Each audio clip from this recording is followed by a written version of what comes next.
Mexico 3, Dominican Republic 2 in a match that Mexico should have comfortably won, or at least won with a little bit more authority. But Dominican Republic surprised most people, surprised even myself.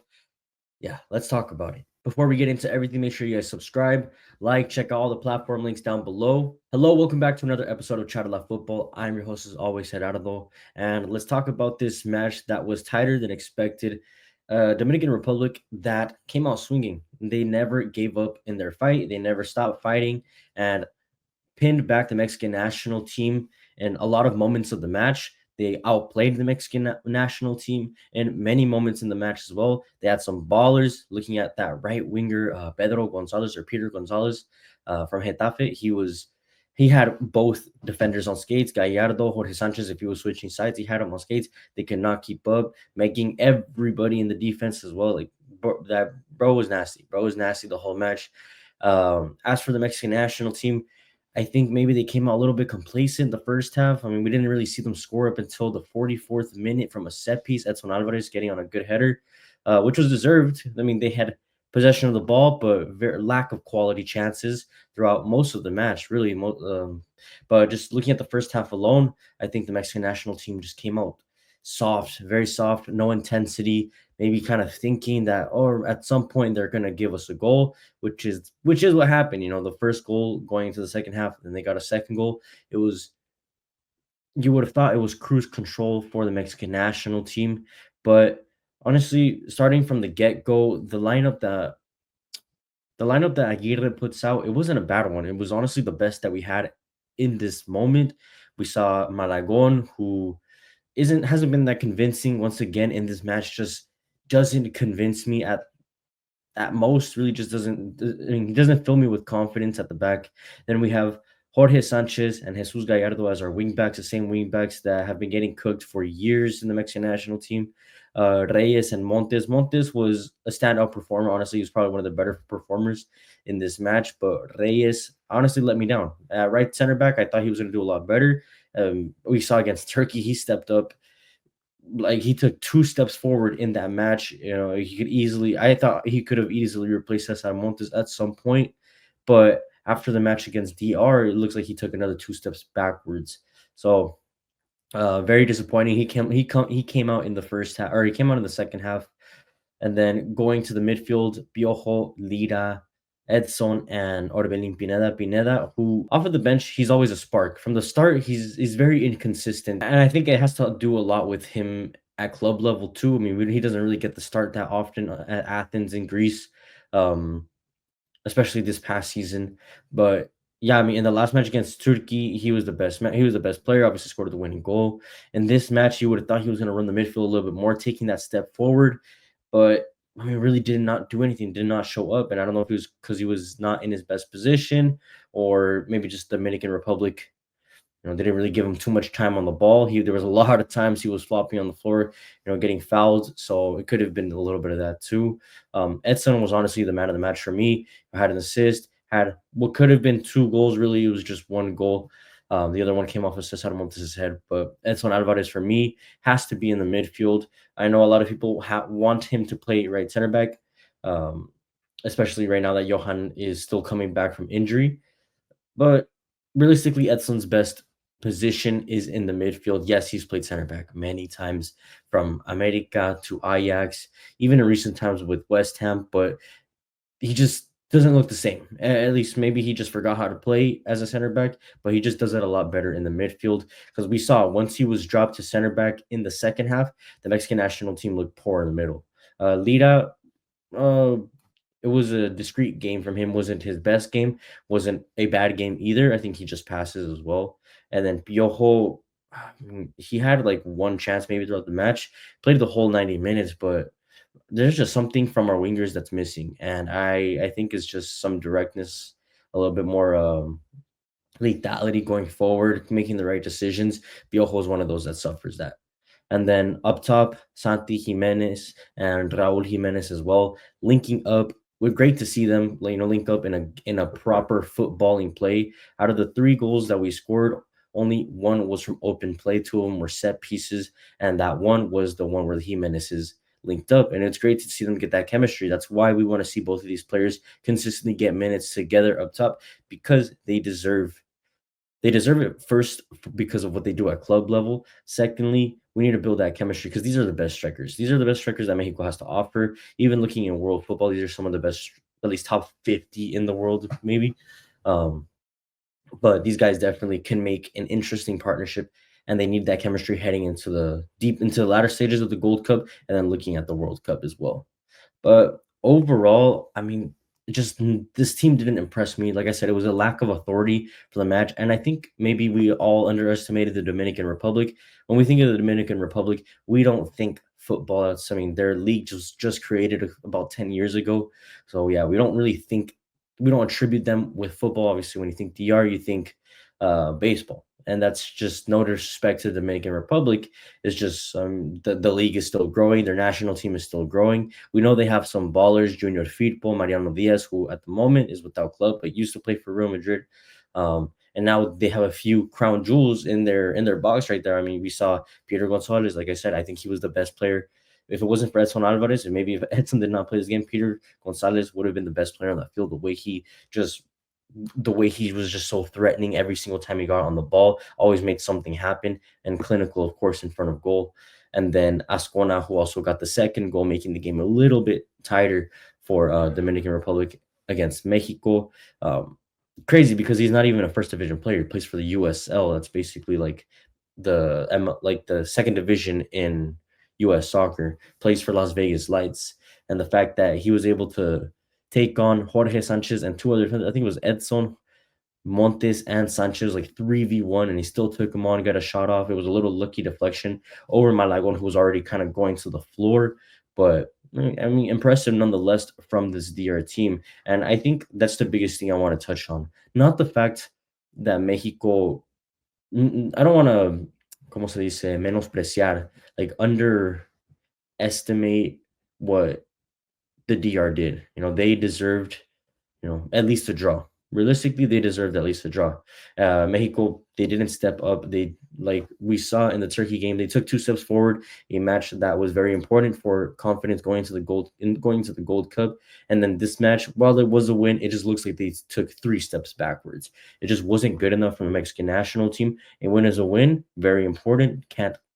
You can't look past that. But the fact that a Dominican Republic team who are playing their first Gold Cup ever in history played like that against one of the most historic teams in CONCACAF, the most historic team in CONCACAF, the biggest team in CONCACAF.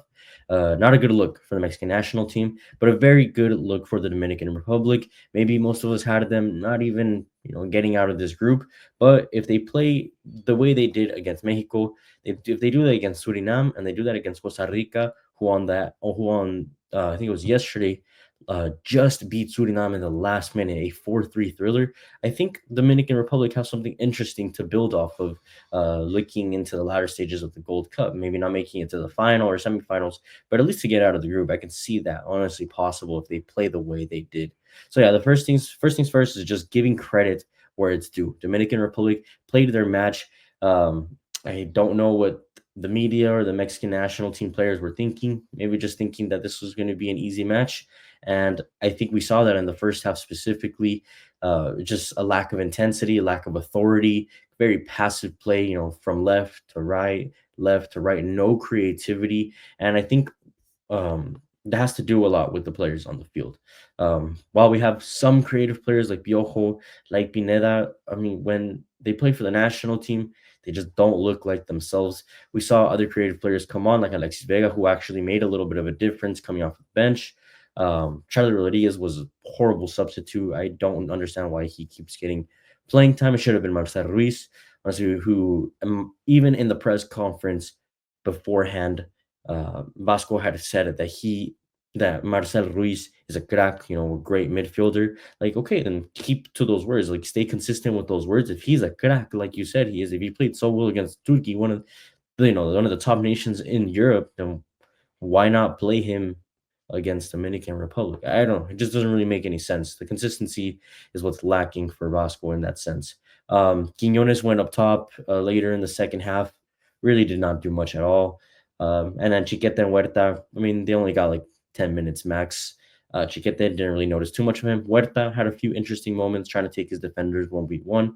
But yeah, like I said, overall, Mexico just lacked that oomph. They lacked that strength. They lacked intensity. They lacked that desire to really hurt the opposing team. It was just more so waiting to see what DR slipped up, and the DR never really slipped up. It was just in those set pieces. If it wasn't for those set piece moments, we could have been looking at a very different result, maybe even a loss for the Mexican national team. That's why I think the Mexican media, that's why I think even myself question this performance so much. Yeah, it's a win and that's good, but when you look at the overall performance from the team, you didn't really fill you with hope looking at the rest of the Gold Cup because you're gonna have some other difficult opponents. Suriname got three past Costa Rica. Costa Rica, of course, is gonna be a very difficult one as well. So yeah, these guys, if they're gonna do something in this Gold Cup, because I said that they have to walk through this Gold Cup. I said that they are gonna walk through this Gold Cup, but I mean, this is not a very promising start. So I guess we'll see what happens looking at Suriname during the weekend or during the weekdays. I think it's on Wednesday that they play and then looking at Costa Rica as well. So we have to keep an eye on that. Now let's quickly look at the best and worst performers for the Mexican national team. I would do a player rating, but I feel like that's just going to take too long. Obviously, most of them they just pass. I think for the most part, at least a six because they get the win. You can't really take that too much away from them. If they lost, then yeah, maybe like three, fours, right, all across the board. But because they win, or because they won, yeah, maybe like five, six is just passing. But I would say the worst performer from Mexico's starting 11 was probably between either Gallardo or Malagon. Or in my opinion, Gallardo got, I mean, humiliated at least two or three times in the match against his forward. Should not be getting our both our wing backs. Honestly, were pretty horrific if I'm being honest. But I mean, Gallardo had I feel like just a little bit more of a horror show. Jorge Sanchez going forward didn't really offer too much in this match. Gallardo going forward, he got there, but then it never ended in anything interesting at all. Just poor crosses, poor decisions going forward, and then at the back, I mean, Peter Gonzalez from Getafe was over here doing whatever he wanted with them.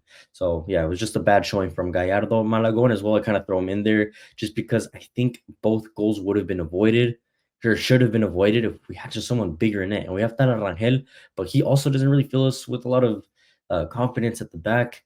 I think that also depends on the defenders that you have in front of the goalkeeper. The goalkeeper has to feel like at least somewhat confident with his back line. But Malagon, I think he could have done better in that Peter Gonzalez shot.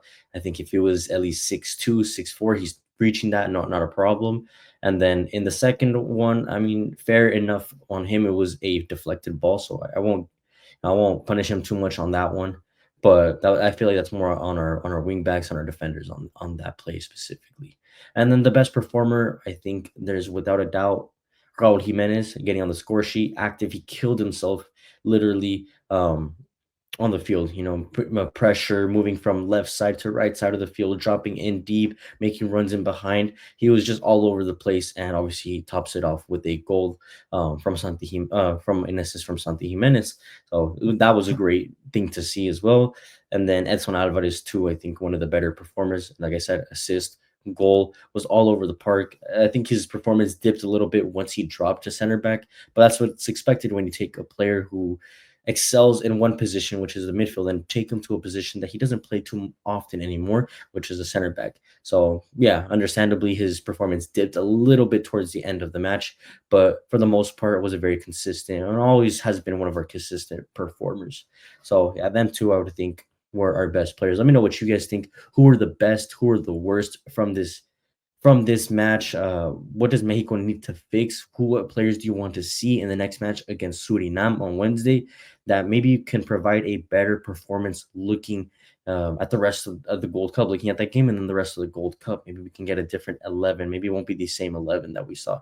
Because, yeah, even Javier El Vasco Aguirre said that while most of these players just lack consistency. One game they play one of their best matches ever, and the next one they just completely fall off. And I think I know who he was looking at. I know who he was talking about. Probably like Jorge Sanchez, Pineda, maybe even like Piojo. So I don't know. Let me know what you guys think. Make sure you guys drop a comment down below. I always respond. For more Mexican national team content, make sure you guys subscribe, like, check all the platform links down below. Anything within the Mexican national team in this CONCACAF will be here. I'll see you guys on the next one. Peace out.